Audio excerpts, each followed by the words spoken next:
tardes, hermanos, ¿cómo están? Es una bendición estar un domingo más en la casa del Señor.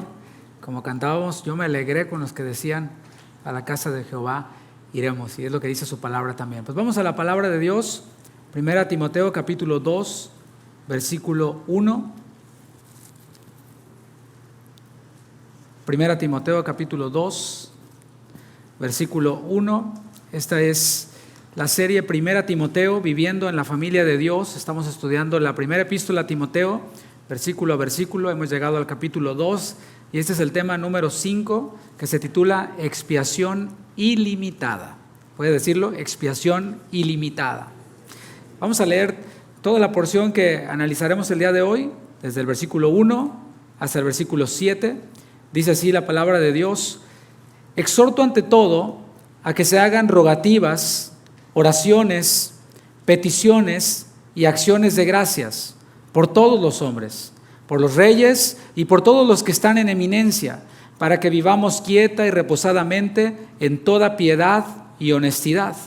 Porque esto es bueno y agradable delante de Dios nuestro Salvador, el cual quiere que todos los hombres sean salvos y vengan al conocimiento de la verdad. Porque hay un solo Dios y un solo mediador entre Dios y los hombres, Jesucristo hombre, el cual se dio a sí mismo en rescate por todos, de lo cual se dio testimonio a su debido tiempo. Para esto yo fui constituido predicador y apóstol, digo verdad en Cristo, no miento, y maestro de los gentiles en fe y verdad.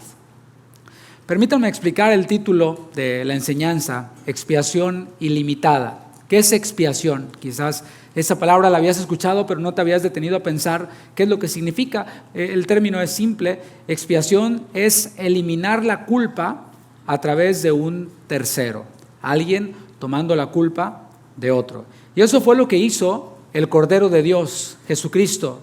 Con su sacrificio obtuvo el perdón y lo hizo de forma ilimitada, es decir, para todos sin distinción. Sobre esta verdad vamos a estar reflexionando el día de hoy. Hemos también tomado esta primera Timoteo, esta primera epístola, para plantear cosas, verdades en las que en esta casa espiritual nosotros creemos. Y nosotros creemos en la palabra. La palabra dice que el sacrificio de Jesús fue suficiente para todos, es lo que estamos viendo, y en eso creemos en esta casa espiritual. Pero vamos a encontrar sustento en la palabra, vamos a ver lo que dice así. De eso ha venido hablando, por cierto, el apóstol Pablo en los versículos anteriores. Cristo vino al mundo a salvar a los pecadores, es lo que dice de manera explícita la palabra de Dios. La Escritura también dice que todos somos pecadores. Entonces, Cristo vino a salvar a todos los pecadores. Así lo dice Romanos 3, versículo 23. También la palabra dice que no hay justo ni aun uno en Romanos 3, versículo 10. Por tanto, si Cristo vino a salvar a los pecadores, pues vino a salvar a todos. Así que Él también quiere salvar a todos y murió por todos. Hasta por el más blasfemo, por el más perseguidor, por el más injuriador, por ese también murió Cristo y a ese también quiere salvar Cristo. Alguien diga amén. Creer que Dios quiere que todos sean salvos y que Cristo murió por todos, es decir, una expiación ilimitada, impulsa a los creyentes a cumplir con una tarea muy importante, a cumplir con esa gran comisión de la que habló Jesús a sus discípulos y les dijo: vayan, prediquen el evangelio. Y creer que el Señor murió por todos, pues nos impulsa a cumplir sin ningún estorbo esta gran comisión. Pablo decía que el evangelio que le había sido encomendado era un evangelio glorioso. Eso lo dice en el primer capítulo de esta epístola, en el versículo 11. Es un evangelio glorioso, un evangelio para todos, mis hermanos. Es un evangelio glorioso, ¿no crees tú? Un evangelio limitado para unos cuantos, pues no es tan glorioso como un evangelio que es para todos. Por otro lado, creer en una expiación limitada, o sea, que Cristo murió solo por algunos elegidos, que Cristo solamente eligió a algunos y murió por ellos, eso trunca la misión, estorba con la misión que el Señor Jesús nos dejó en Mateo 28. ¿Te imaginas predicarle a alguien: mira, Cristo a lo mejor murió por ti, si eres elegido? ¿Te imaginas? ¿Qué clase de evangelio es ese? ¿Ese es un evangelio glorioso? A lo mejor murió por ti el Señor Jesús. No. Y por otro lado, si alguien dice: bueno, Cristo murió solo por los elegidos, si ya Cristo los eligió, entonces ¿para qué les predicamos?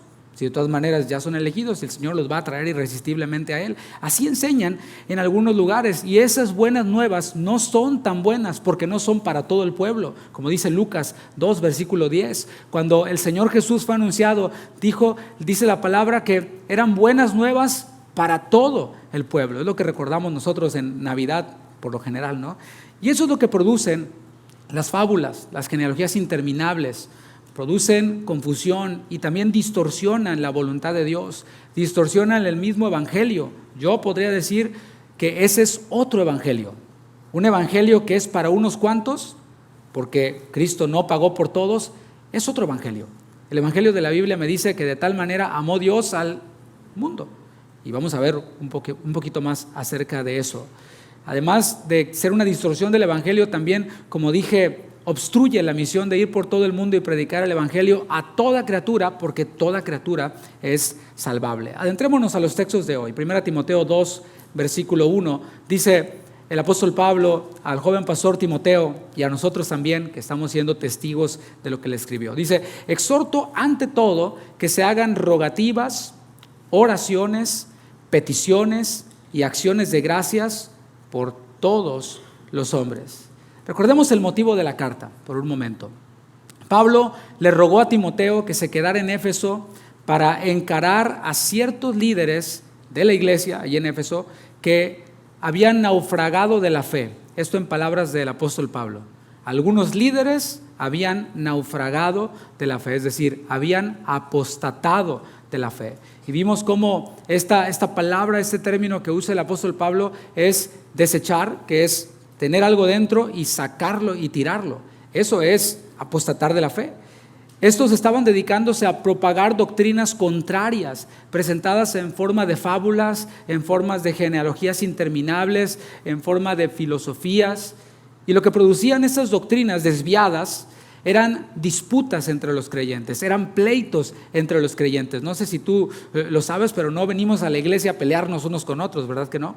Tampoco enseñamos la palabra para pelearnos unos con otros. Esto es para crear unidad en el evangelio, la unidad de la fe. Por eso Pablo hace una exhortación a los hermanos allí en Éfeso, que se resume en lo siguiente: en vez de estar filosofando, en vez de estar disputando, pónganse a orar, es lo que les está diciendo, en otras palabras. Porque estas disputas, estos pleitos, lo que estaban haciendo era representar mal el evangelio, era representar mal el carácter de Dios. Por eso les dice, en vez de estar con sus filosofías y con sus genealogías interminables, mejor pónganse a orar. Y es el primer punto que nos quiere enfatizar el Señor el día de hoy.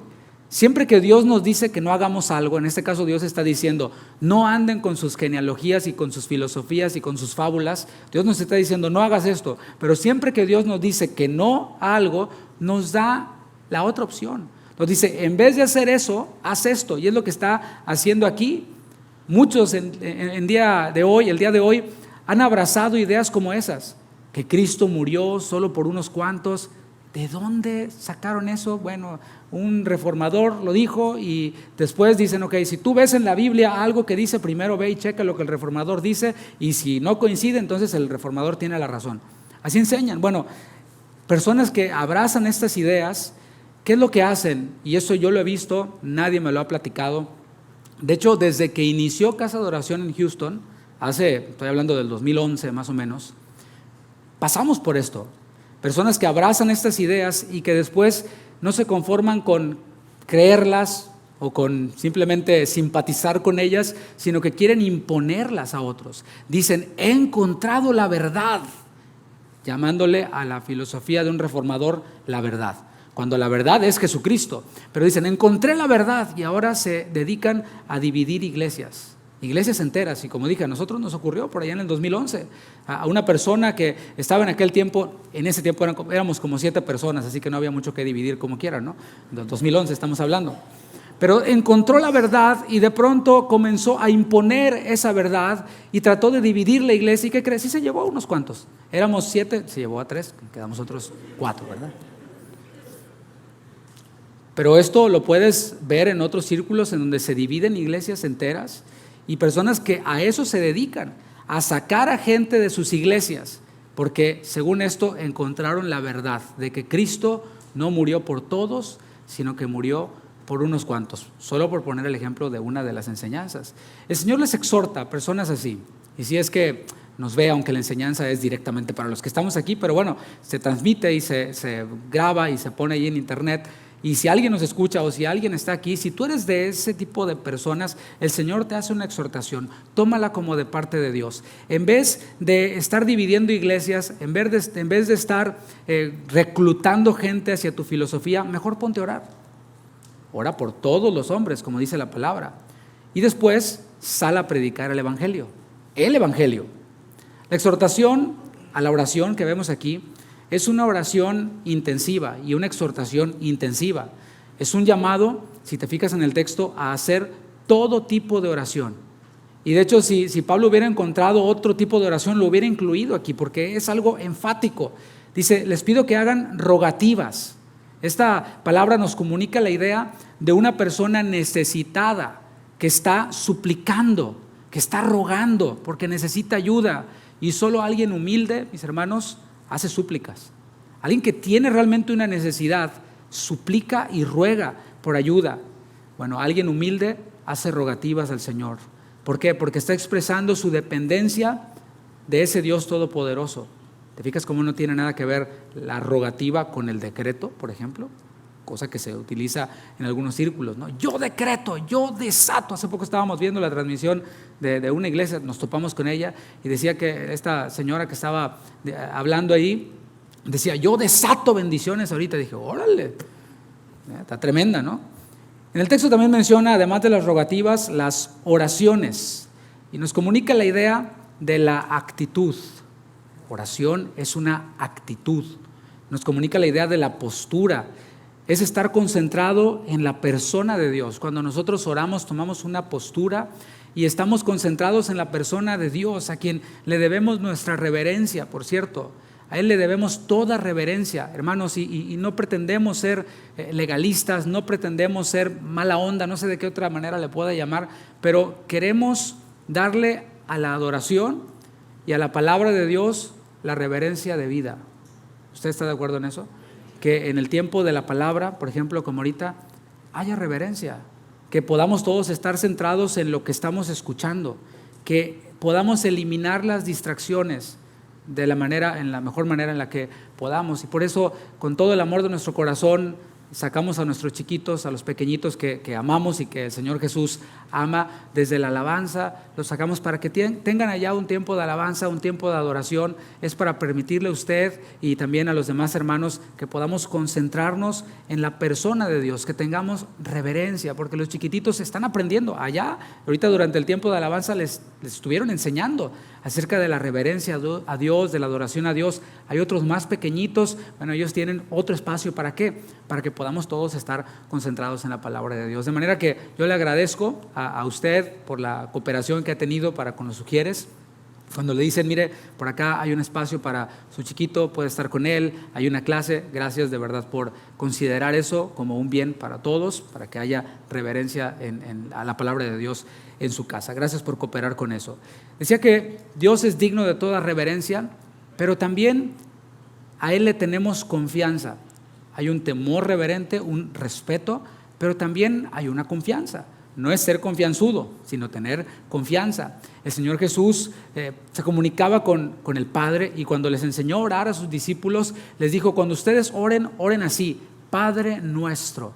O sea, hay esa confianza. No es un Dios allá lejano, allá encerrado por algún lado, sino es mi Padre, Padre nuestro. En Romanos 8:15 también dice que podemos llamarle al Señor Abba, papito. Era la manera en la que un bebé le decía a su papá, papi, ¿verdad?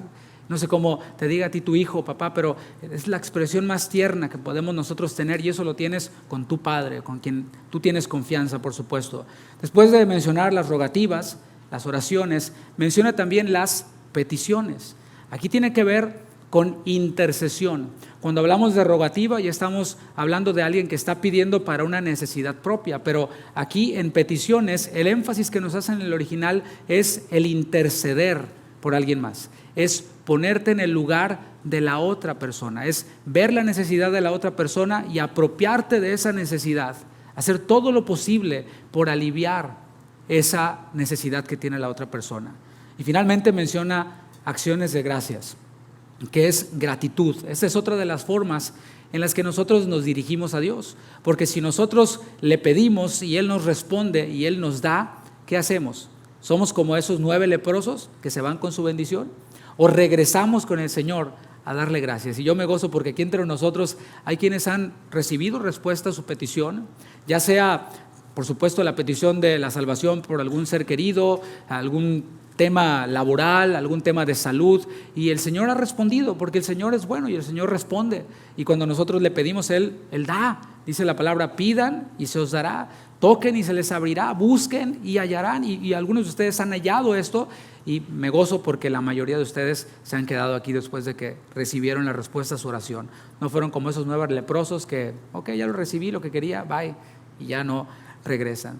La palabra de Dios dice: entrad por sus puertas con acción de gracias. Y el permanecer es decir: Señor, gracias, ya obtuve lo que necesitaba, ya lo recibí, pero en gratitud permanezco aquí, porque tú eres bueno, porque tú eres fiel. La exhortación a la oración incluye a todos los hombres. Primero es toda clase de oración, pero ahora es todos los hombres. Dice: exhorto ante todo a que se hagan rogativas, oraciones, peticiones y acciones de gracias por todos los hombres. Y hay algo muy importante aquí. Aquí en el texto aparece la palabra hombres en el castellano, pero la Biblia no se escribió en castellano, en español. Se escribió el Nuevo Testamento en griego. Entonces, la palabra que aparece ahí en el original, usted puede ir y revisarlo por su propia cuenta, si tiene alguna concordancia bíblica o alguna Biblia interlineal o las que tienen las palabras en original.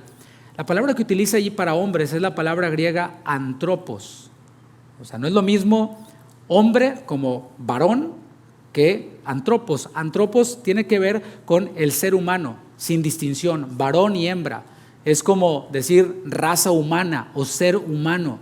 Podría ser aquí entonces por todos los seres humanos, varón y hembra, sin distinción. Hay veces que dice hombre, pero se está refiriendo con otra palabra en el original a un varón, del sexo masculino. Así que estamos llamados a suplicar, orar, interceder, a dar gracias por todo ser humano, por todo ser humano. ¿No le parece esto maravilloso? ¿Sabe por qué? Porque el hombre, el ser humano, lleva la imagen de Dios. Todo hombre lleva la imagen de Dios. Todas las criaturas de Dios llevan la imagen de Dios. Génesis 1:27. Desde allí podemos ver cómo cuando Dios creó al hombre, dice la palabra que lo hizo a su imagen. Estamos estableciendo este punto de que Cristo murió por todos los hombres, por toda la raza humana. ¿Por qué? Porque Él es fiel, porque Él es bueno, porque Él es justo, porque Él es amor, porque Él es misericordioso, pero también porque el hombre, la raza humana, fue creado a imagen de Dios. Génesis 1:27 dice: y creó Dios al hombre a su imagen, a imagen de Dios lo creó, varón y hembra los creó. Hombre, mujer, raza humana, sin distinción, lleva la imagen de Dios. Tú llevas la imagen de Dios. Tú que no has creído en Cristo, llevas la imagen de Dios. Tus hijos llevan la imagen de Dios. Todo hombre lleva la imagen de Dios. Por eso decimos junto con la palabra de Dios en Hechos 10:34 que Dios no hace acepción de personas. Y no solo lo dice en Hechos 10:34, lo dice en otros pasajes. Dios no es como nosotros.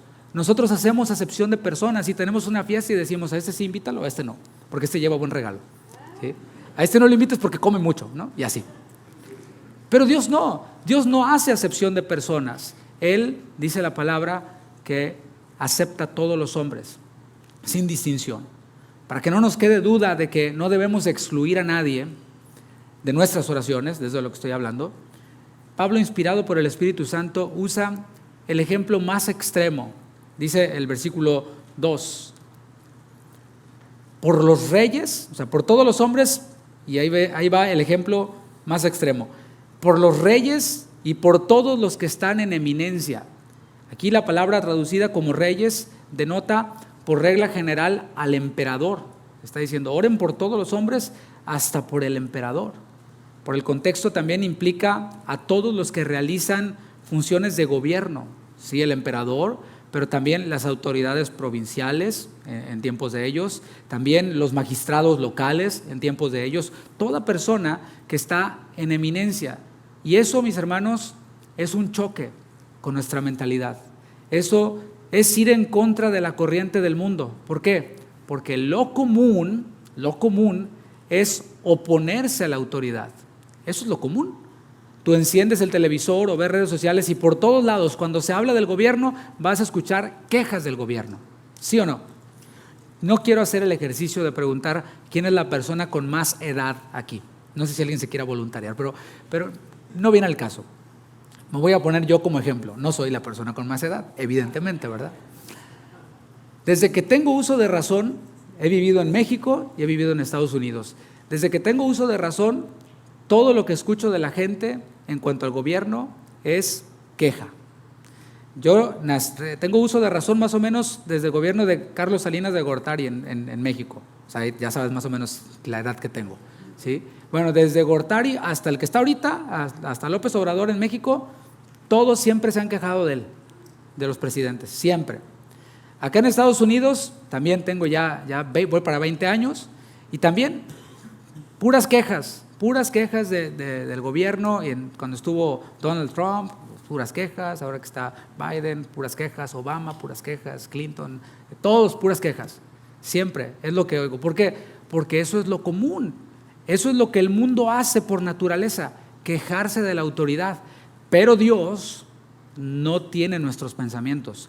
Los pensamientos de Dios no son nuestros pensamientos. Por eso nosotros debemos de dejarnos transformar por medio de la palabra de Dios. Y la palabra de Dios me dice que ore, en vez de quejarme, que ore por los gobernantes.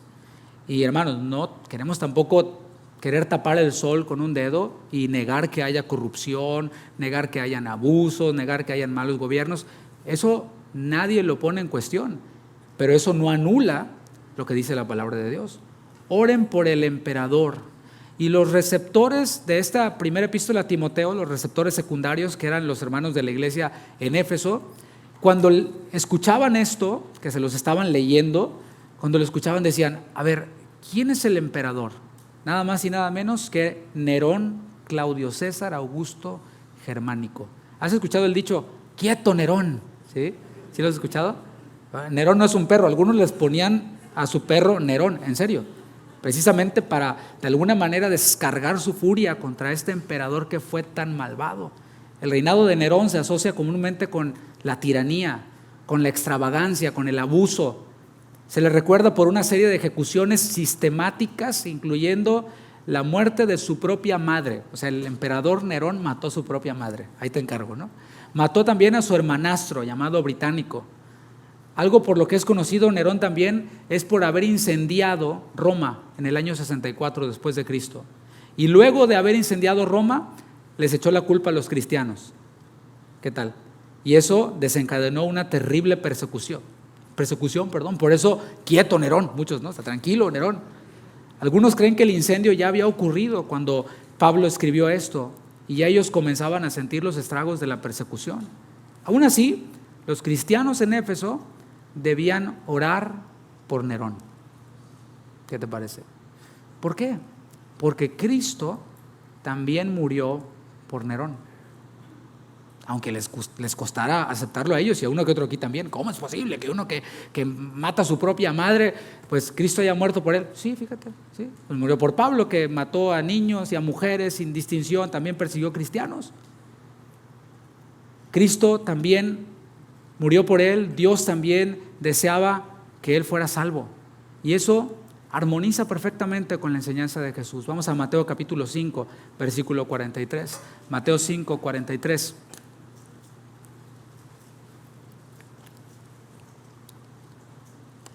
Y es que no olvidemos que la enseñanza de Cristo, la enseñanza de Jesús, por ende la doctrina de los apóstoles, la enseñanza que se predica en las iglesias, choca con nuestra manera mundana de pensar, choca con nuestros paradigmas, choca con la manera en la que vimos que se llevaba la vida en nuestro pueblo o en nuestra familia, etc.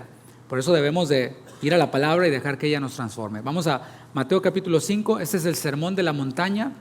Estas son las cualidades de los ciudadanos del reino de Dios. Así pensamos los ciudadanos del reino de Dios, los que hemos sido trasladados del reino de las tinieblas al reino del amado Hijo Jesucristo. Estos son nuestros estándares.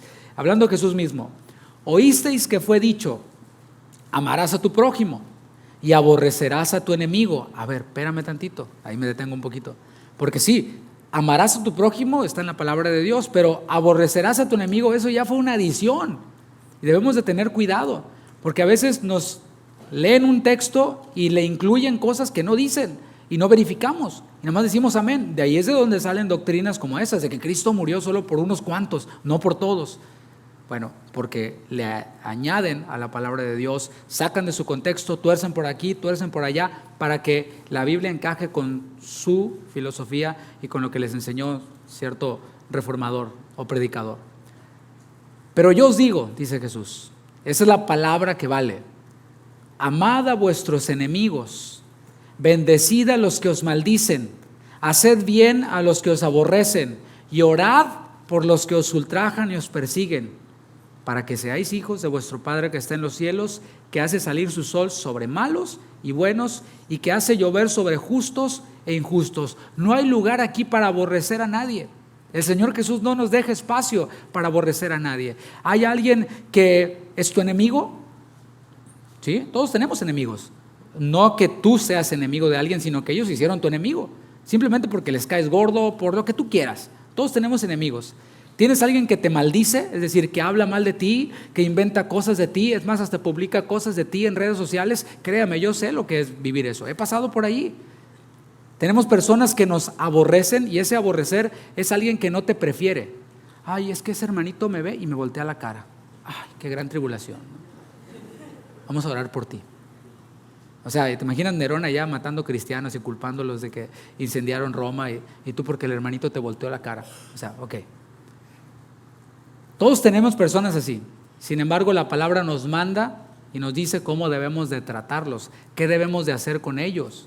No es entregarlos a Satanás, no, es amarlos, bendecirlos, orar por ellos. Es lo que dice la palabra, que oremos por nuestros enemigos, que bendigamos a los que nos maldicen, que los amemos. Es lo que dice la palabra. Y así vamos a demostrar, versículo 45, que somos ciudadanos del reino de Dios, hijos de Dios. Uno que no es hijo de Dios no puede amar a su enemigo. Es más, dice, está loco el pastor. No, fíjate, yo no. Es lo que dice la Biblia, ¿eh? O sea, si tienes un problema, lo tienes con la Biblia.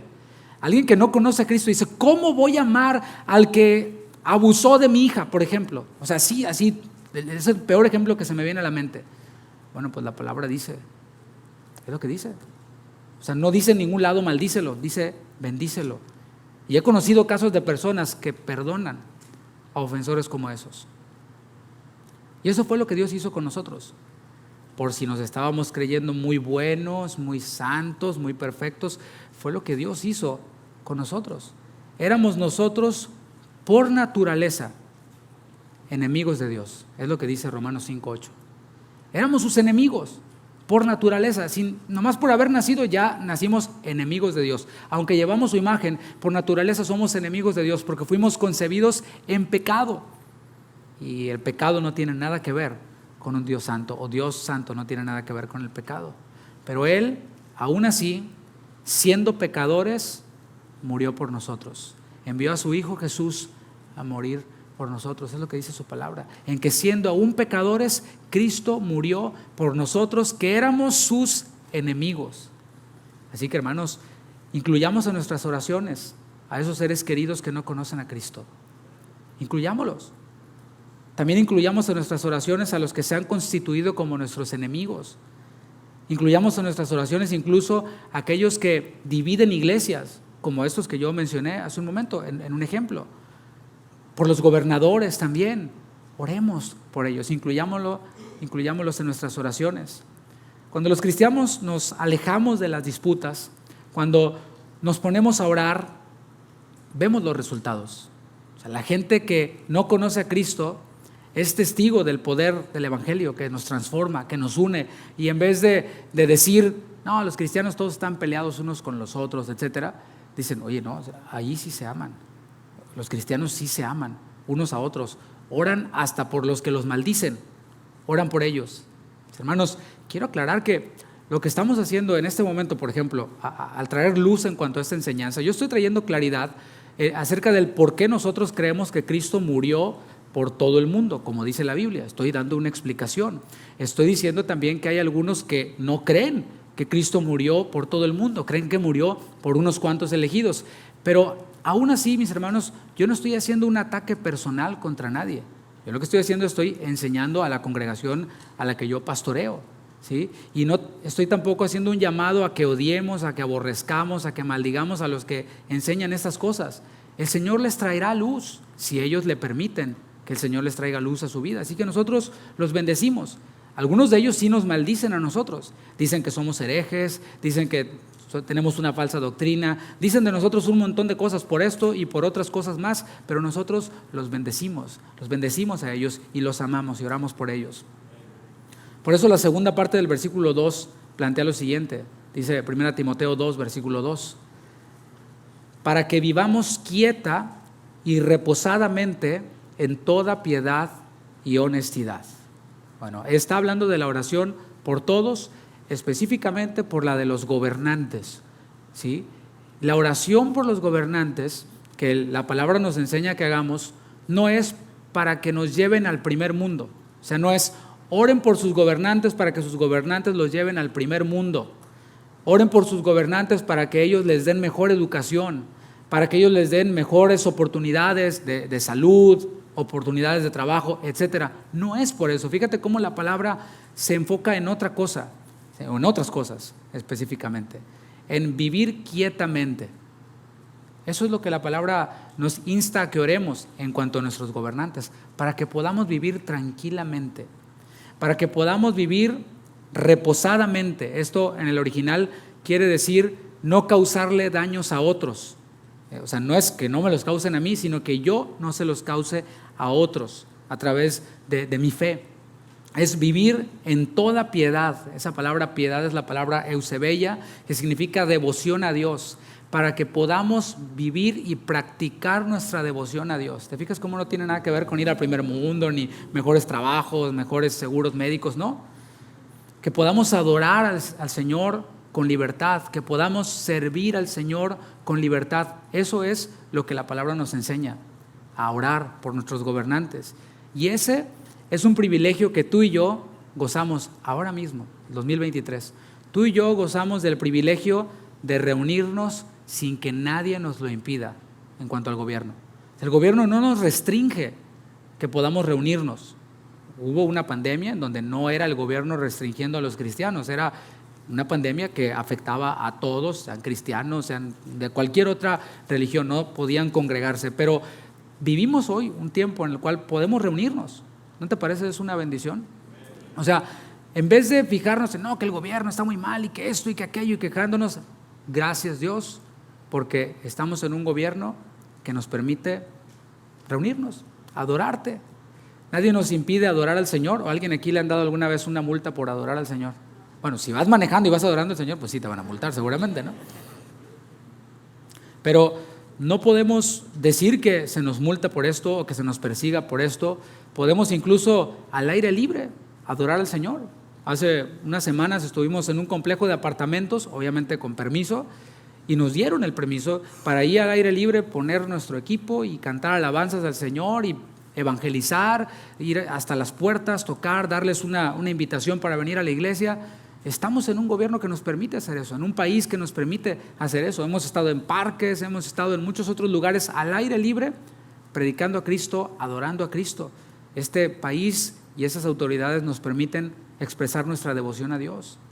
Ahora, la piedad le añade un elemento muy importante. Dice, para que vivamos quieta y reposadamente en toda piedad, pero luego dice, y honestidad. ¿Por qué? Porque se puede tener una piedad que es aparente, deshonesta, por ende. Sin embargo, a lo que se nos llama a ti y a mí es a tener una piedad honesta. ¿Cómo es una piedad honesta? Una devoción a Dios honesta. Te lo pongo muy simple. Es alguien que, así como adora aquí, adora en su casa. Así como es aquí, es con su familia, con sus hijos, con su esposa, en su trabajo. Esa es una devoción honesta. Por otro lado, alguien deshonesto es alguien que aparenta una cosa en la iglesia, pero en su casa es otra completamente distinta, en su trabajo es otra completamente distinta. Y cuando el pastor o algún hermano le pregunta: ¿cómo estás? Bendecido, prosperado, en victoria, armado y peligroso. Aleluya. No, pues tremendo, brother. Eso es una piedad deshonesta, ¿sí? Porque saliendo de aquí se transforma en otra persona. Bueno, que la prioridad de nuestra vida sea la devoción a Dios, una devoción honesta. Porque mira, si funciona bien nuestra devoción a Dios, lo demás va a funcionar bien. O sea, hay veces que vienen personas con nosotros para pedir un consejo, ¿sí? De situaciones de su vida, ¿no? Y qué bueno que pidan consejo. Eso habla de que están siendo honestos. No está todo perfecto en mi vida. Hay cosas malas, hay cosas imperfectas, hay pecados, hay etcétera. Y por eso vengo para que me ayuden a ser restaurado de esto. Hasta ahí estamos bien. Pero vienen con nosotros, nos exponen su problema. Y lo primero que nosotros preguntamos, si ustedes han venido de consejería, lo van a poder confirmar, es: ¿cómo anda tu vida espiritual? ¿Cómo anda tu vida de oración? ¿Cómo anda tu vida de lectura de la palabra? Vaya, no, pues la verdad anda mal. ¿Ok? Ahí está el asunto. Arregla eso, eso te va a implicar que ajustes cosas, y una vez que lo arregles, después hablamos. Y mira, ya después no regresan. Cuando ajustan, ¿no? Hay veces que no ajustan y tampoco regresan, pues se quedan en las mismas. Van, no sé, si van con el curandero para que les dé una limpia, les pase un huevo o algo y que les arregle la vida, porque eso andamos buscando. El pensamiento mágico es: pastor, arrégleme la vida. No, mijo, haz ajustes en tu agenda. O sea, ¿tienes problemas? Sí, ya veo, pues es que tiene como 2 años que no vienes a la iglesia, brother. O sea, y digo, ¿estabas en otra iglesia? No. Entonces, ¿qué esperabas? ¿Que estés lejos de Dios y que Dios te esté bendiciendo y que no tenga ningún problema? No, ni los que estamos en comunión con Dios, en piedad con Dios, podemos decir que gozamos de perfección y plenitud y estamos libres de problemas, ¿no? Así que nuestra prioridad sea la devoción a Dios. Si funciona esta, lo demás va a funcionar bien. Si nuestra devoción a Dios está bien, nuestra salud va a estar bien. Porque vamos a reconocer que ese es el templo del Espíritu y que hay que cuidarlo, hay que sustentarlo, no hay que destruirlo. Si tenemos devoción con Dios, nuestra familia va a estar bien. ¿Por qué? Porque la palabra me enseña que no sea áspero con mi esposa. Y cuando soy áspero con ella, el Espíritu me redarguye, entonces voy y le pido perdón y le digo: perdóname por ser tan cocodrilo contigo, o sea, tan áspero. Y ella te responde: no, tú perdóname a mí. O sea, la devoción a Dios funciona de esa manera. Si nuestra devoción con Dios funciona bien o hacia Dios funciona bien, nuestro trabajo va a andar bien. ¿Por qué? Porque vamos a ser diligentes, vamos a darlo todo en horas de trabajo. Cuando no estamos en horas de trabajo, vamos a dedicarnos a nuestra familia, vamos a ser equilibrados. Eso es una persona madura, mis hermanos. No estoy diciendo una persona perfecta, sino una persona madura espiritualmente. Y aclaro, no quiere decir que no hayan problemas. Entonces arreglo mi devoción con Dios, yo medito en la ley de noche, de día, en la ley de Dios, y no va a tener problemas. No, esa es una interpretación equivocada, porque problemas seguimos teniendo, pero la palabra nos da la sabiduría para resolver esos problemas o para sobrellevar esos problemas. Alguien diga amén. Versículo 3: porque esto es bueno y agradable a Dios, o agradable delante de Dios nuestro Salvador. Dice: porque esto es bueno y agradable delante de Dios nuestro Salvador. Y todos hemos oído acerca de la voluntad de Dios. De hecho, pues se han hecho muchos congresos, eventos, se han escrito libros acerca de la voluntad de Dios. Y a menudo lo hacemos ver como algo místico, como algo subjetivo o algo vano. La voluntad de Dios es que te vaya bien, que seas rico. Eso es algo vano, mis hermanos. Cuando acabamos de ver cómo cuando dice oren por las autoridades, no es oren por ellas para que los hagan ricos, para que les den oportunidades. No, oren para que los dejen adorar a Dios. ¿Te fijas? Hay personas que le atribuyen a la voluntad de Dios cosas vanas, cosas pasajeras. Sin embargo, la voluntad de Dios es muy clara en las Escrituras. Aquí lo estamos viendo. En este versículo vemos que orar por todos los hombres, incluidos los gobernantes, es bueno y es agradable a Dios. ¿Por qué? Porque es su voluntad. Y la voluntad de Dios es buena, es agradable y es perfecta. Y con esto quiero llevarte a esta idea. Cuando tú y yo hacemos la voluntad de Dios, entonces podemos estar seguros de que somos aceptos ante Dios.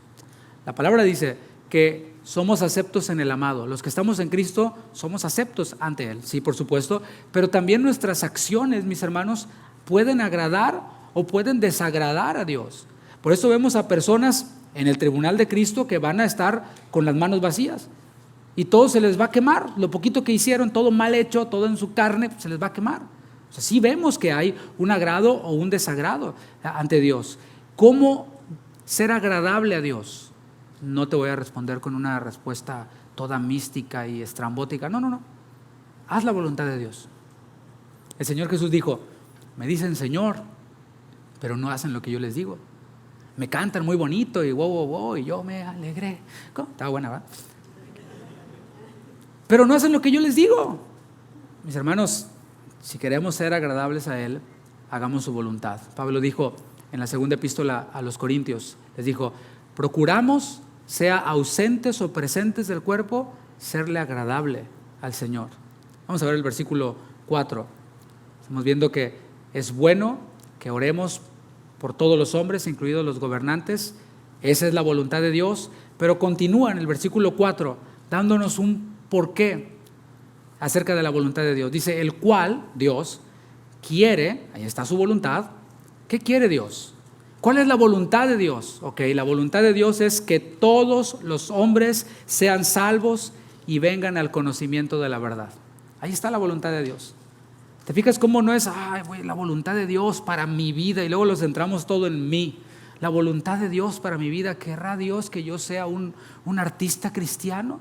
Que ande por todos los estadios llenándolos y haciéndome millonario, vendiendo mis discos y saliendo en pósters y todo esto, y todos coreen mis canciones y se tomen fotos conmigo y se pongan playeras con mi cara así tan hermosa. ¿Sí? No, la voluntad de Dios aquí está de forma explícita. Dios quiere que todos los hombres, toda la humanidad, ahí está la palabra griega antropos. ¿Cuál es la voluntad de Dios? Dios quiere que todos los hombres, que toda la humanidad sean salvos. Y otra vez, repito lo que significa esa palabra antropos. Es la raza humana sin referencia al sexo ni a la nacionalidad, varón o mujer. Ahora, quizás tú te preguntes, ok, Dios quiere que toda la humanidad sea salva. ¿Salva de qué? ¿De qué quiere Dios salvar a los hombres, a la humanidad?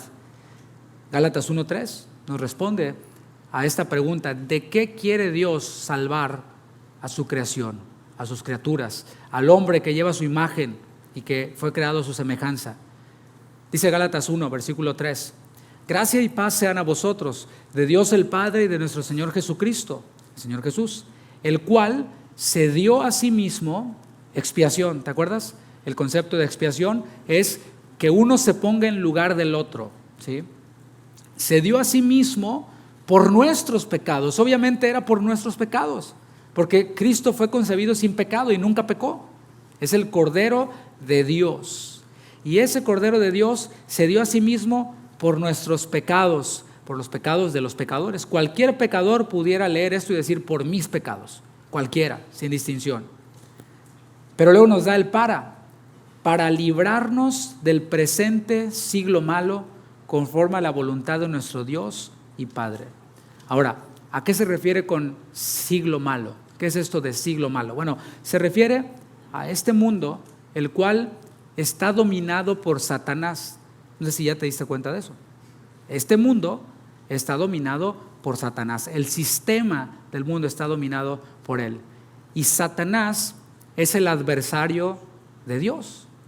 Y si Dios quiere que todos los hombres sean salvos del presente siglo malo, ¿qué crees que es lo que quiere el adversario, el que se opone a Dios? Quiere que todos los hombres no sean salvos. Quiere que todos los hombres se pierdan eternamente. De eso nos salva el Señor. Nos salva del infierno. Nos salva de la muerte eterna. Segunda Tesalonicenses 1, versículo 7. Vamos allá, segunda epístola a los Tesalonicenses, capítulo 1, versículo 7.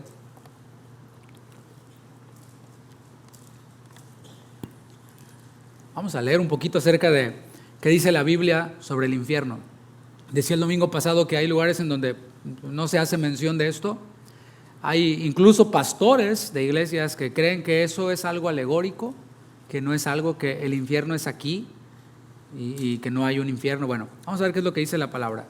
Dice: y a vosotros que sois atribulados, daros reposo con nosotros, cuando se manifieste el Señor Jesús desde el cielo con los ángeles de su poder en llama de fuego, para dar retribución a los que no conocieron a Dios ni obedecen al evangelio de nuestro Señor Jesucristo, los cuales sufrirán pena de eterna perdición, excluidos de la presencia del Señor y de la gloria de su poder.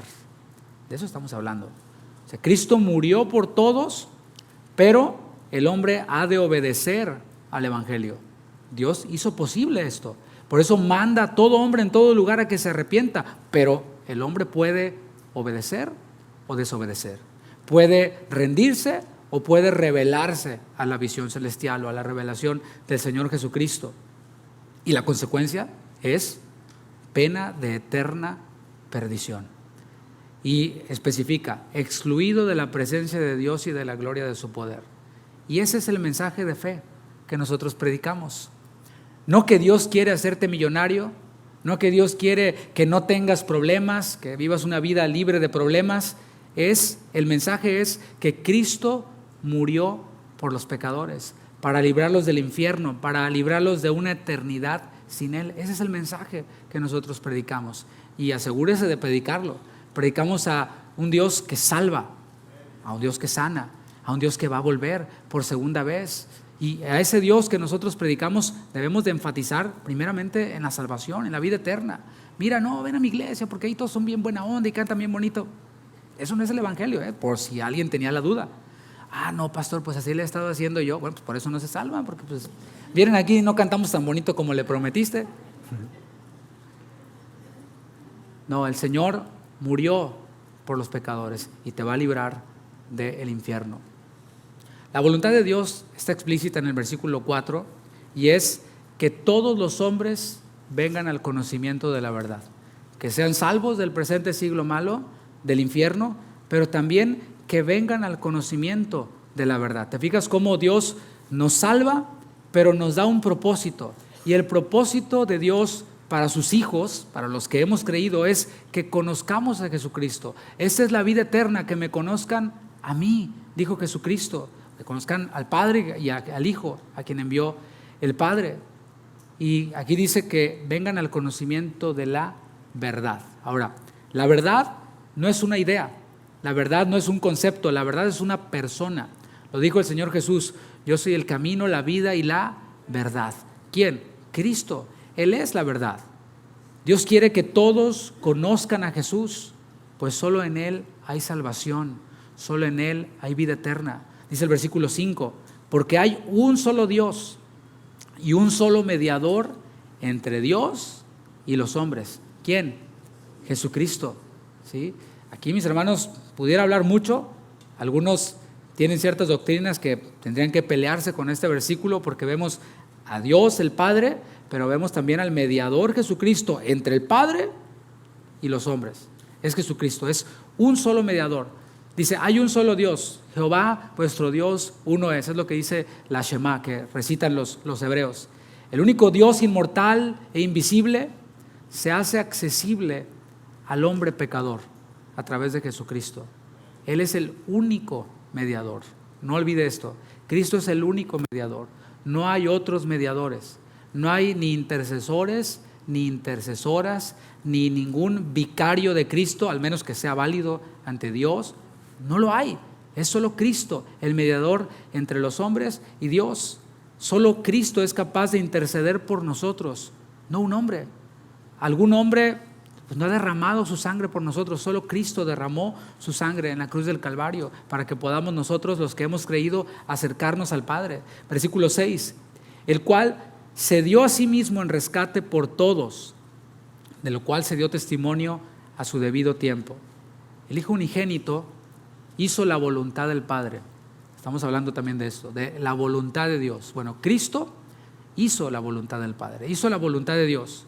Ahora, la voluntad del Padre ¿era dolorosa para Cristo? Sí, sí lo fue. O sea, ¿a qué vino Cristo? A morir por los pecadores, a expiar nuestros pecados, a ponerse en nuestro lugar. Esa era la voluntad de Dios.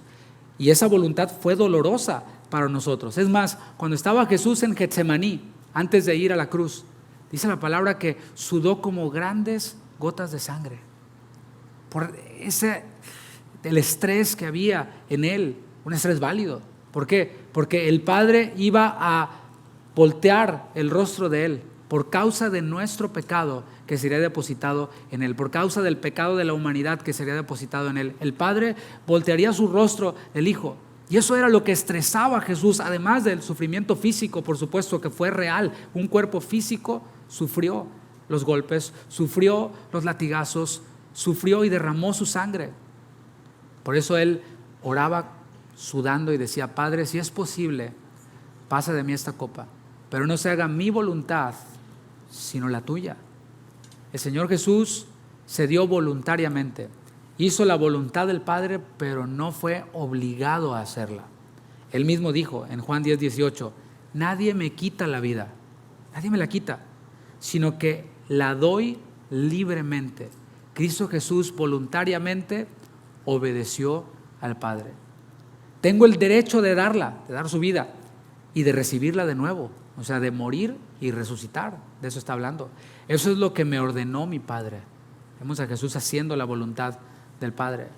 La muerte de Cristo alcanza para rescatar a los hombres. Eso es lo que dice el texto bíblico en el versículo 6. Su encarnación y su muerte fueron evidentes para todo, dice la segunda parte del versículo, de lo cual se dio testimonio a su debido tiempo. Todo el pueblo de Israel fue testigo de Cristo siendo levantado en la cruz. Y dígame usted, ¿quién no en este tiempo ha oído acerca de lo que esa cruz significa? Todos hemos oído. Se ha dado testimonio de esto. Ocurrió en su momento y se ha venido dando testimonio. Para el pueblo de Israel es entendido de esta forma, porque ellos, recuerda que tienen la Torá, y lo que nosotros conocemos como Pentateuco, y ahí aparece cómo el pueblo de Israel, estando en el desierto, fueron mordidos por serpientes venenosas. Y esto, por supuesto, fue por su rebeldía. Y estas serpientes venenosas estaban matando al pueblo. ¿Qué le dijo Dios a Moisés? Le dijo: levanta una serpiente en el desierto y todo aquel que mire a la serpiente será sano y no morirá. La serpiente los mordió, la serpiente fue levantada en el desierto. ¿Cómo tipifica esto a Cristo? Bueno, la humanidad fue contaminada por el pecado. Nacemos pecadores. Y Cristo se hizo pecado por nosotros. Fue levantado en la cruz del Calvario y se dio testimonio de esto a su debido tiempo. Y todo aquel que mira a Cristo, que se hizo pecado por nosotros, tiene vida eterna, es lo que dice la palabra. Y mirar, dale el aplauso al Señor.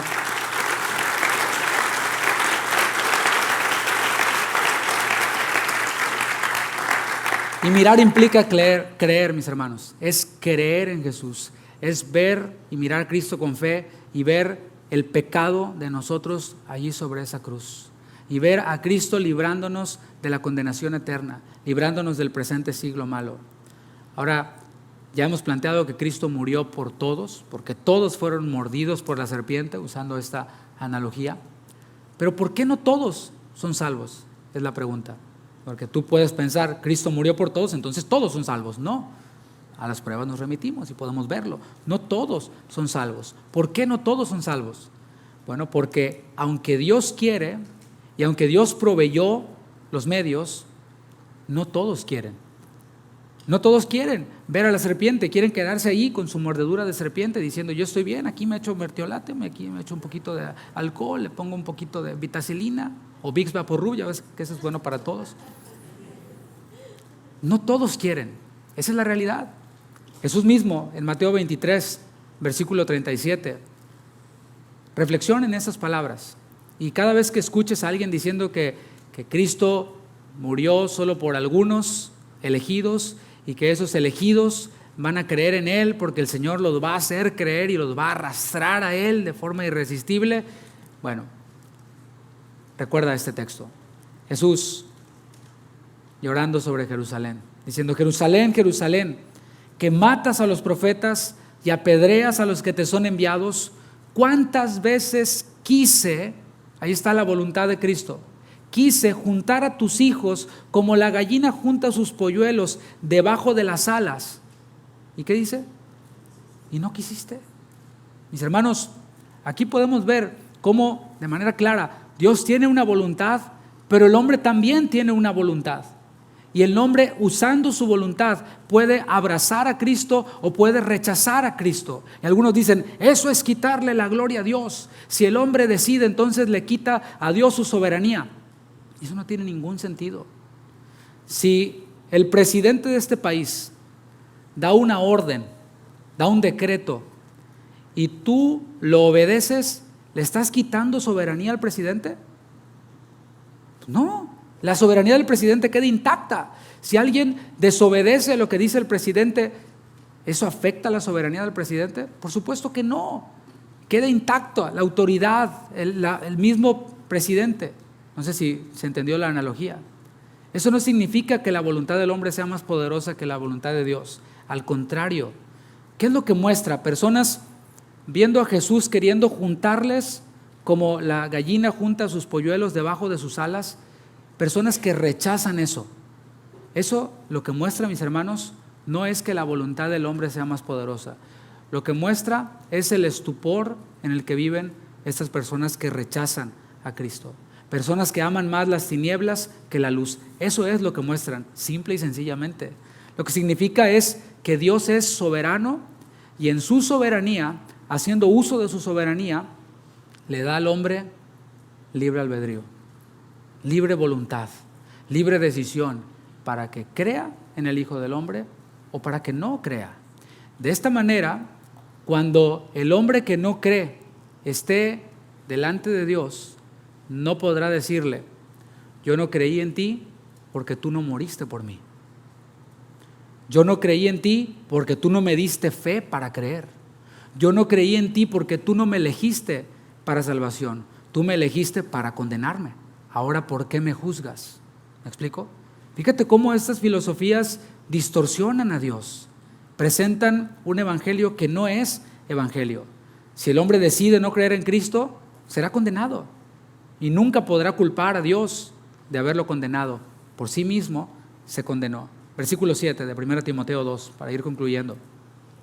Dice Pablo: para esto yo fui constituido predicador y apóstol. Digo verdad en Cristo, no miento, y maestro de los gentiles en fe y verdad. Aquí podemos ver dos cosas, analizando toda la porción que hemos visto. Dios tiene objetivos claros, ¿sí?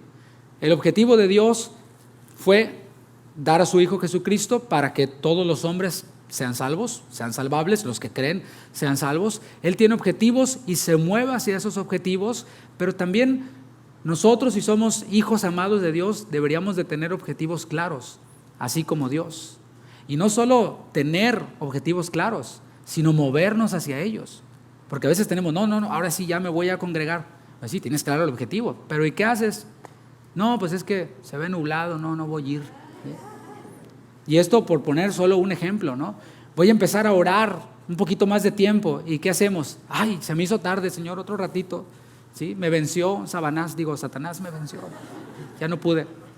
Y empezamos a truncar nuestros mismos objetivos claros en cuanto a lo que tiene que ver con lo espiritual. A eso me estoy refiriendo. La pregunta es: ¿sabemos por qué hacemos lo que hacemos? O sea, ¿por qué me congrego?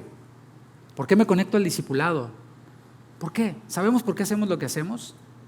¿Sabemos para qué el Señor nos tiene en esta tierra? Esa es una de las preguntas conocidas como preguntas existenciales. ¿Para qué estoy aquí? ¿Para qué estás aquí? Esa es la pregunta. Y esto puede llegar incluso para los que no se han decidido, los que todavía no han recibido a Cristo. ¿Para qué estás en esta tierra? ¿De verdad crees que solo estás aquí para crecer, reproducirte y morir?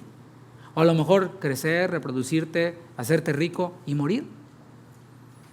¿De qué le sirve al hombre que su nombre sea conocido y deje un legado y sea recordado por muchas generaciones? ¿De qué le sirve cuando está en el infierno? Alejado de la presencia de Dios, destituido de la gloria de Dios. ¿De qué le sirve allí? Mis hermanos, el Señor nos confronta con esto. Él tiene objetivos claros. La pregunta es, ¿los tenemos nosotros? Objetivos santos, el objetivo de Dios. ¿Cuál es el objetivo de Dios? Pablo tenía claro el propósito por el cual hacía lo que hacía. Él dice, era predicador. ¿Por qué? Y él tenía claro por qué era predicador. Claro, predico las buenas nuevas porque estas buenas nuevas se alinean con la voluntad de Dios. Dios no quiere que ninguno perezca, sino que todos procedan al arrepentimiento, y yo, alineado con su voluntad, predico eso. Cristo murió por ti. Y él sabía por qué estaba haciendo lo que estaba haciendo. Él era apóstol, menciona en el texto, un enviado.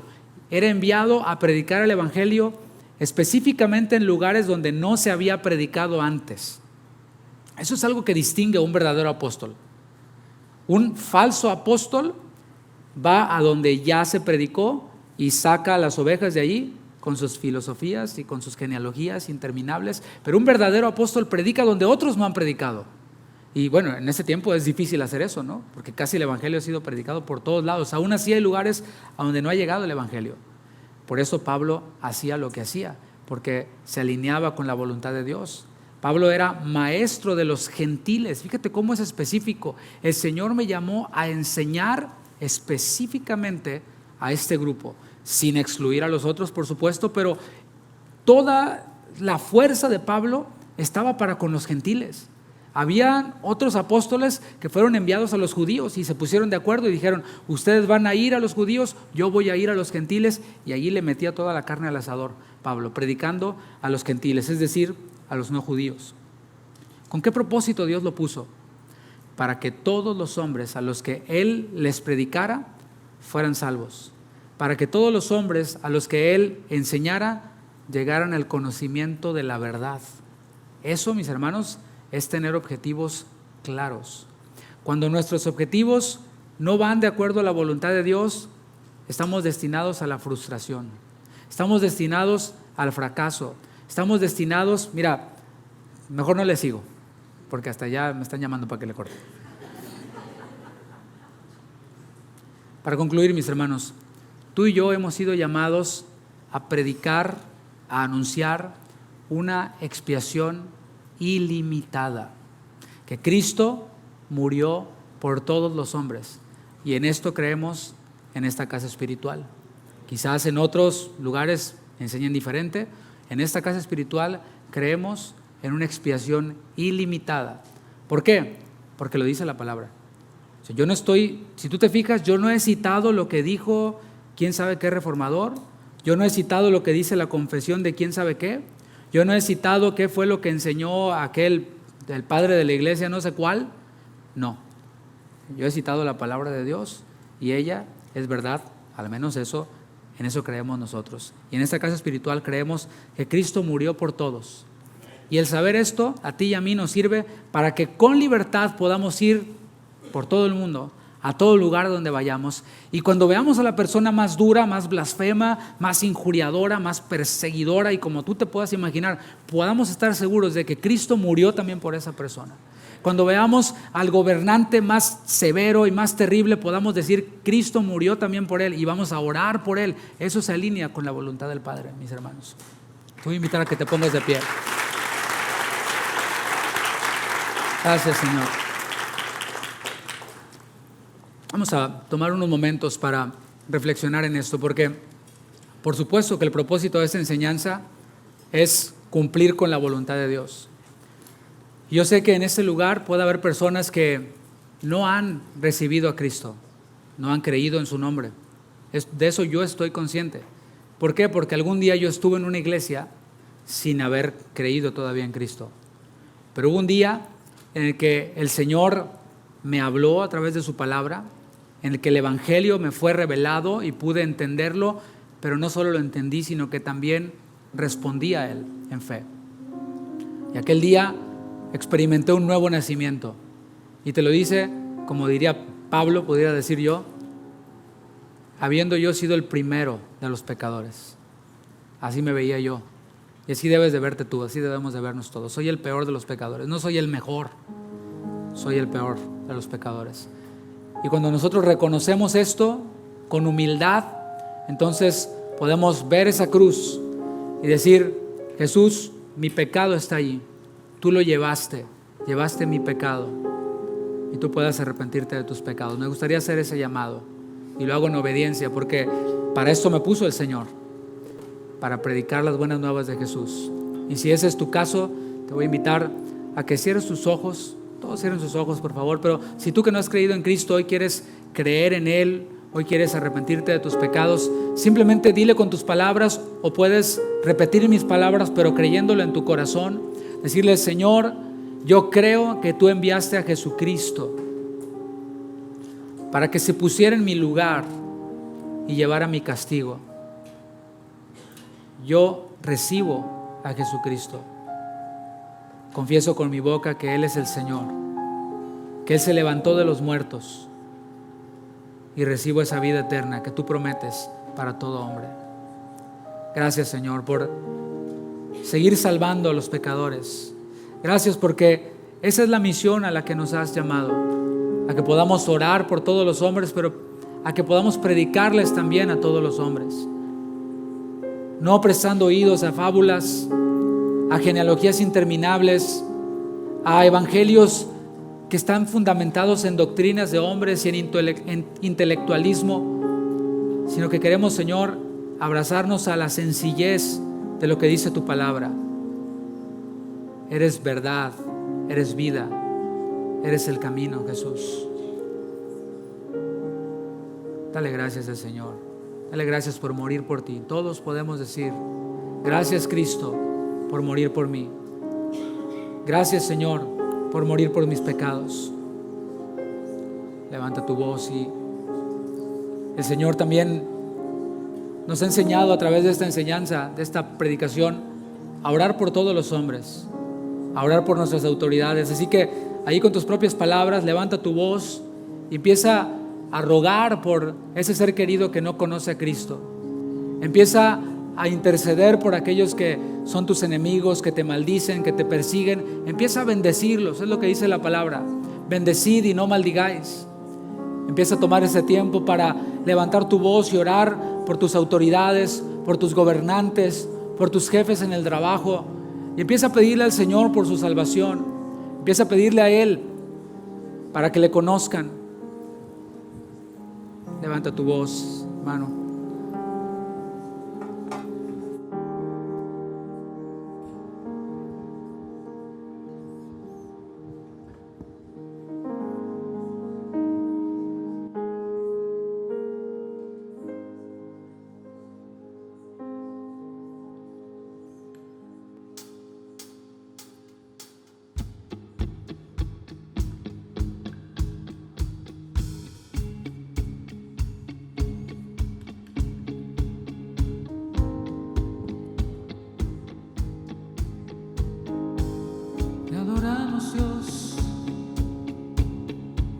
Te adoramos, Dios y Rey.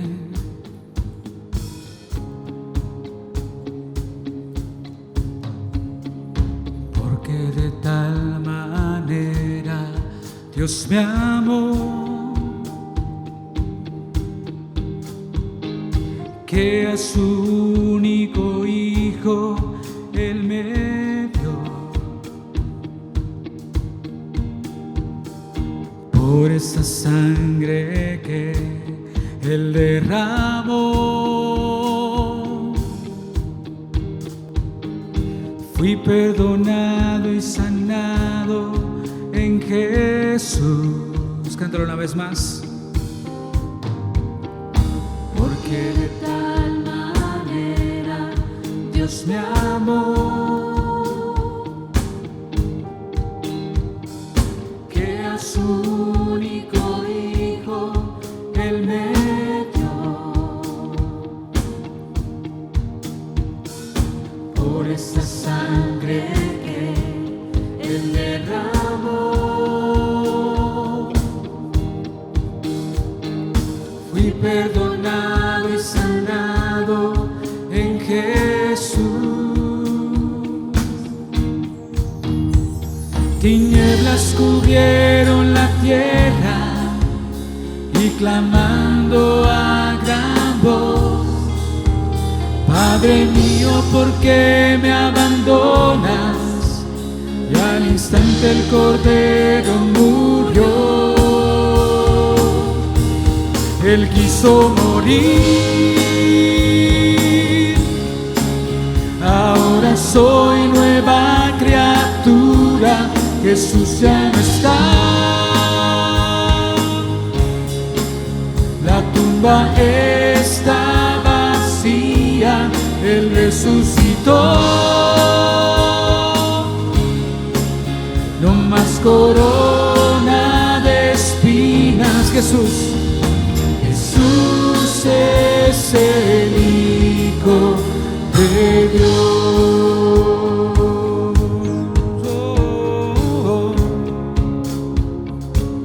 Tú eres el Hijo de Dios, Jesús.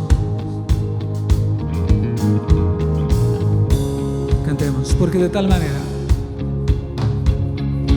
Porque de tal manera Dios me amó, que a su único Hijo Él me dio. Por esa sangre que Él derramó, fui perdonado y sanado en Jesús. Tinieblas cubrieron la tierra.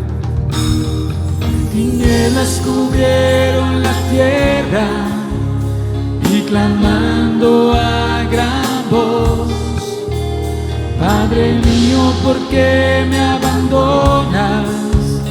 Y al instante el Cordero murió. Él quiso morir. Ahora soy nueva criatura. Jesús ya no está. La tumba está vacía. Él resucitó. No más corona de espinas. Él quiso morir. Ahora soy nueva criatura. Jesús ya no está. La tumba está vacía. Él resucitó. No más corona de espinas. Una vez más con tu voz: Él quiso morir. En la iglesia: ahora soy nueva criatura. Jesús ya no está. Él resucitó. La tumba está vacía. Él resucitó. No más corona. Todos juntos, dile una vez más: Él quiso morir. Ahora soy nueva criatura. Jesús ya no está. La tumba está vacía. Él resucitó. No más corona de espinas.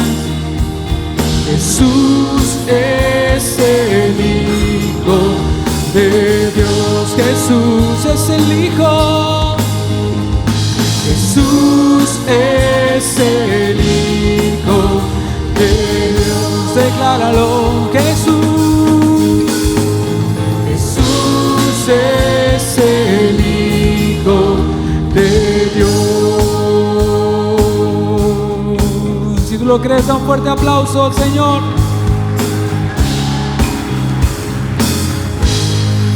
Te alabamos, Señor. Dale más fuertes alabanza a nuestro Dios. Aleluya, por tu gran victoria, mi Dios. Tenemos esperanza y en ti espera nuestra alma, Señor. Confiamos en ti porque tú eres nuestra fortaleza. que nos da ese aliento para seguir adelante mientras esperamos el regreso de Dios. ¿Cuántos esperan el regreso del Señor? Amén, Padre, te esperamos y te anhelamos. Los que esperan en el Señor, nuevas fuerzas recibirán de Él. Los que esperan en su amor tendrán el gozo de su salvación. Los que esperan en el Señor, nuevas fuerzas recibirán de Él. Los que esperan en su amor tendrán el gozo de su salvación. Correrán y no se cansarán, y como el águila levantarán el vuelo, caminarán y no se fatigarán. Los que esperan en el Señor, los que esperan en su amor.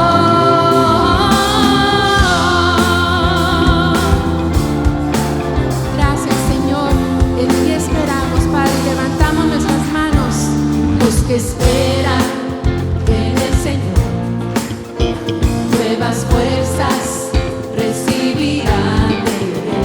Los que esperan en su amor tendrán el gozo de su salvación.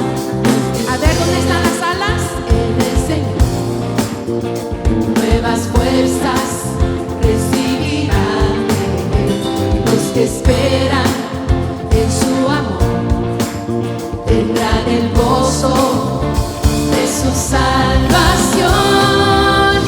Correrán y no se cansarán, y como el águila levantarán el vuelo, caminarán y no se fatigarán. Los que esperan en el Señor, correrán y no se cansarán, y como el águila levantarán el vuelo, caminarán y no se fatigarán. Los que esperan en el Señor, los que esperan en su amor, correrán y no se cansarán, y como el águila levantarán el vuelo, caminarán y no se fatigarán. Los que esperan en el Señor, correrán y no se cansarán, y como el águila levantarán el vuelo, caminarán y no se fatigarán. Los que esperan en el Señor, los que esperan en su amor, correrán y no se cansarán, y como el águila levantarán el vuelo, caminarán y no se fatigarán. Los que esperan en el Señor, correrán y no se cansarán, y como el águila levantarán el vuelo, caminarán y no se fatigarán. Los que esperan en el Señor, los que esperan en su amor.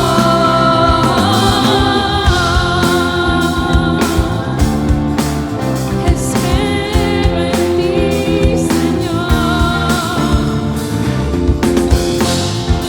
Cuán grande es tu amor por mí, Padre. Te alabamos, Señor, y te exaltamos, Padre Dios. Tú eres, Señor, nuestro escudo, y tú eres nuestra ayuda. He visto tu grandeza y misericordia, Señor, conmigo todos los días de mi vida.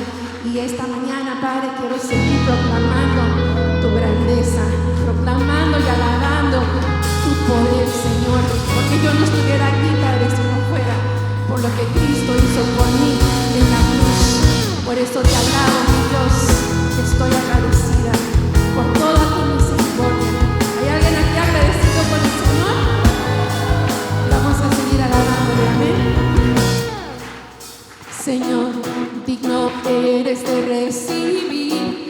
gloria, la honra y el poder, suprema alabanza, pues tú creaste todo con tu poder y todo lo sustentas, Dios, con tu palabra. Yo, mientras viva, cantaré tu grandeza y tu poder. Eres admirable, tu perfección se refleja en tu creación. La tierra está llena de tu bondad. Cuando veo los cielos que cuentan tu gloria, estoy maravillado y me regocijo en ti. Publicaré tu grandeza, te alaben todas tus obras, oh gran Rey. Mi corazón se deleita en ti, cantaré de tu poder.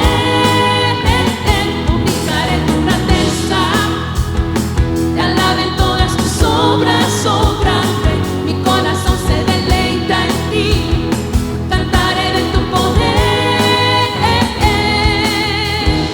Pues se trata de ti, Señor, Señor, Señor. Digno eres de recibir la gloria, la honra y el poder, suprema alabanza, pues tú creaste todo con tu poder y todo lo sustentas, Dios, con tu palabra. Yo, mientras viva, cantaré de tu grandeza y tu poder. Eres admirable, tu perfección se refleja en tu creación. La tierra está llena de tu bondad. Cuando veo los cielos que cuentan tu gloria, estoy maravillado y me regocijo en ti. Publicaré tu grandeza, te alaben todas tus obras, oh gran Rey. Mi corazón se deleita en ti, cantaré de tu poder. Publicaré tu grandeza, te alaben todas tus obras, oh gran Rey. Mi corazón se deleita en ti, cantaré de tu poder.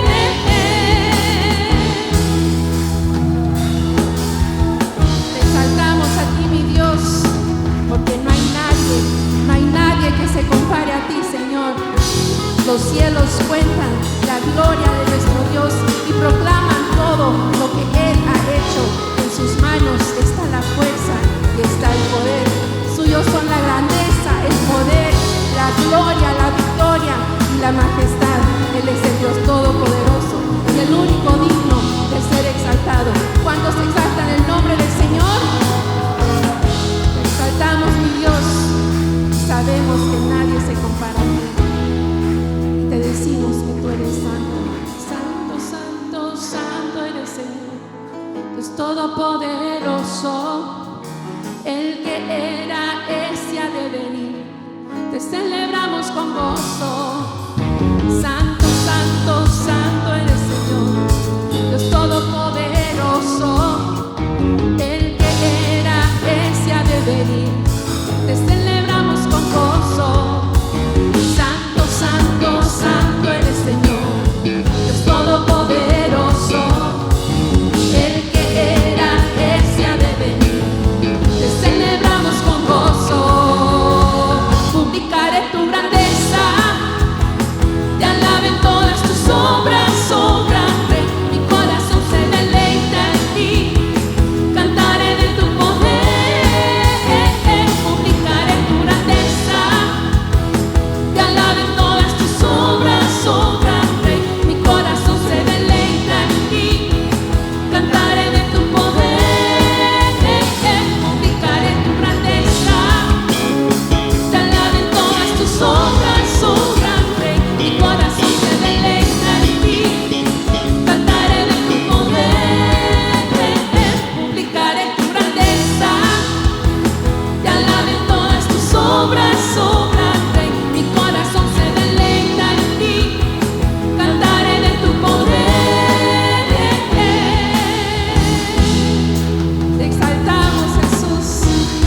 eres el Dios todopoderoso, Dios soberano, Dios grande.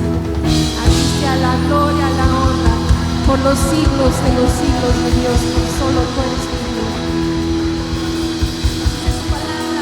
Entonces los jóvenes danzarán con alegría. ¿Cuántos jóvenes hay aquí? A ver. Y los jóvenes juntos con los ancianos alabaremos al Señor. ¿Están listos para seguir alabando al Señor? Yo me alegré con los que decían: vamos a la casa de Dios.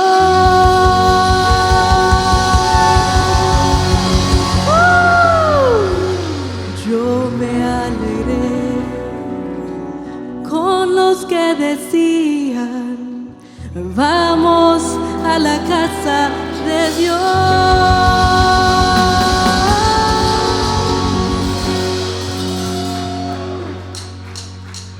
A ver, así, mis hermanos.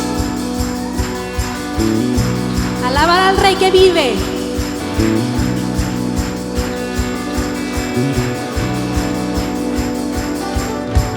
Yo me alegré con los que decían: vamos a la casa de Dios. Yo me alegré con los que decían: vamos a la casa de Dios. Yo me alegré